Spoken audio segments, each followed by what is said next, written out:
wakati 2032, sababu 2027 utapita. Hao wananchi wamesema hiyo. Wakati nataka nikuambie hivi. Uende uongee na Mheshimiwa Kalonzo Musyoka ambaye tunamheshimu sana.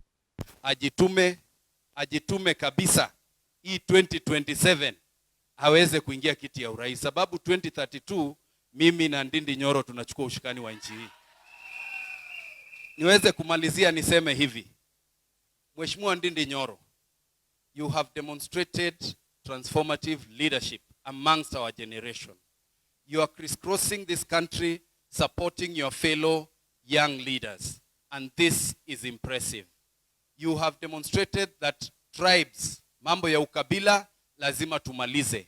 Yeye unamuona kule Nyanza, unamuona huku Ukambani, unamuona kule Nairobi, sasa pia mimi atakuja kwangu Kisii. Kijana anaweza.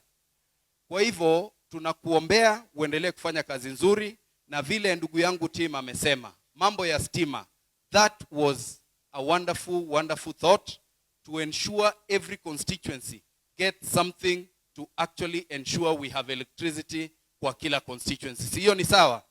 Nimalizie kwa kusema hivi. Mheshimiwa Ndindi Nyoro, umeleta budget mzuri ambayo ni very impressive ya kubadilisha nchi hii. Lakini najua ndugu yetu Kuria Kimani anakungoja kule nyuma. Yeye pia anakuja na finance bill. Anakuja kutukata ushuru. Nyinyi wananchi mnaosema tena tuongeze ushuru nchi hii. Mnasema tuongeze ushuru. Wakati Ndindi Nyoro atasimama hapa ataongelea maneno hiyo, na tunakuomba leo, singesema mengi sana sababu uko hapa na kuheshimu. Enda uambie rais wetu, unajua yeye ndiye amenimenta kwa hii siasa. Ambia rais, wananchi wanaumia. Wananchi wanaumia. Na vile wanaumia, apunguze ushuru kidogo, apunguze cost of higher education. Na pia kuna watu kwa serikali yake, mara anasikia wamevaa saa ya milioni 2, jacket ya milioni 5. Hao ndio watu wanafanya hata hao wananchi hawataki maneno ya Kenya Kwanza.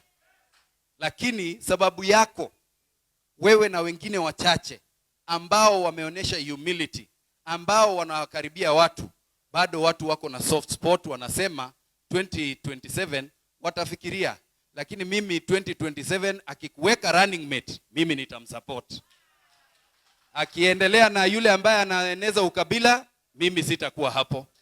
Kwa hivyo wacha nimalizie hapo, niseme asante sana, Mwenyezi Mungu awabariki, na huyu Basil na waomba mshike mkono aweze kurudi 2027 na 2032 yeye aweze kukua gavana wa Machakos. Asante sana. Father, hiyo maneno kuja umuongezee maua hiyo maneno. Wapi makofi mazuri jameni?